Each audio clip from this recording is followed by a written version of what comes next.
Hitman from Richard Linklater.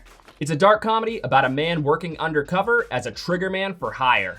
In this movie, we follow Gary Johnson, played by Glen Powell. He's a college professor who works part-time for the police as an undercover hitman. He helps them catch criminals looking to pay for his services, among them being Maddie, played by Adria Arjona. Sparks fly between them, so he decides to pursue her with the new hitman persona he had crafted for their meeting, molding himself into a new person along the way.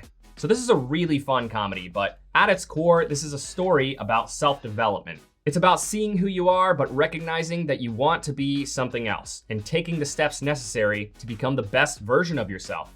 Recognizing your quirks and making the decision to actually change is much easier said than done. That's even a conversation in this movie. At a university, Gary teaches philosophy and, more importantly, psychology, so he's obviously very educated on human behavior. He's pretty aware of what he looks like on the surface, so throughout the movie, as he plays this new hitman character under the alias of Ron, he starts to see how differently people treat him as opposed to Gary, and he starts to think, maybe it's time to make some changes. He also uses his expertise to analyze the criminals hiring him prior to their meeting so that he can tailor a convincing hitman to them based on their qualities. This is what made some of the funniest parts of the movie. At times, Gary plays some utterly ridiculous characters. And what makes it funnier is the fact that mostly everyone hiring him is pretty dim-witted, making any level of intensity that could have been present in a conversation about the logistics of killing someone fall to zero. The comedic tone blends really well with the movie's dark subject matter,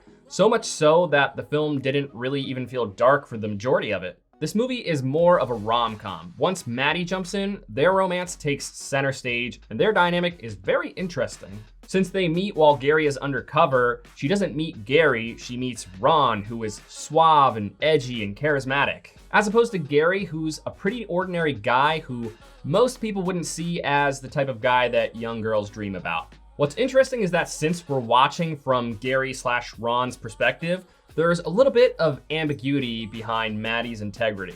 Couple that with the knowledge that Gary is trying to hide the fact that he's not really a hitman, and it makes for a really thrilling experience. This is a really well-written movie. There is an enormous amount of dialogue with clever subtext behind it, often coming from Gary when he's playing the hitman. He really likes to play with his food. He likes to say things to the criminals that he's catching that to them sound innocent, but they're actually innuendos suggesting that they're about to get busted.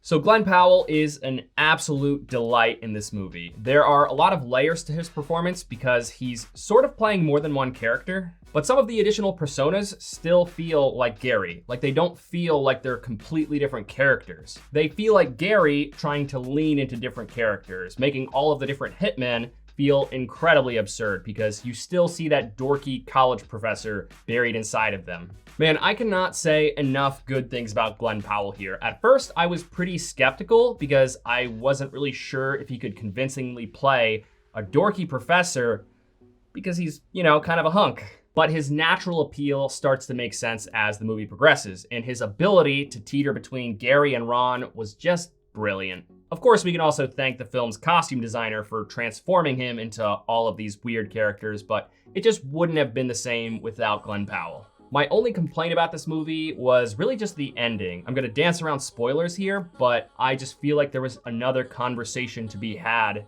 in the climax of the film. When the credits rolled, I had questions. For that ending to work, there would have to be a few more details hashed out, and I would have preferred to know them. But I can live with the ending being a little lackluster because everything else in this movie was just wonderful.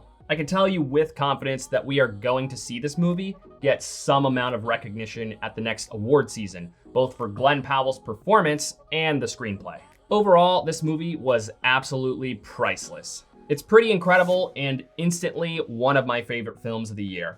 At the time of posting this video, it is currently on its limited theatrical run. If you can find a theater playing it near you, I would strongly recommend seeing it there. It's just always a great experience seeing films like this in a room filled with riotous laughter. But it's a Netflix original and it will be streaming next week, so if you can't find a showtime, just make a movie night out of it next week. It's a really great time. Thank you for watching this review. If it brought you any value at all, please give it a like. It really does help the channel grow. I'll see you later this week with my review of Young Woman in the Sea.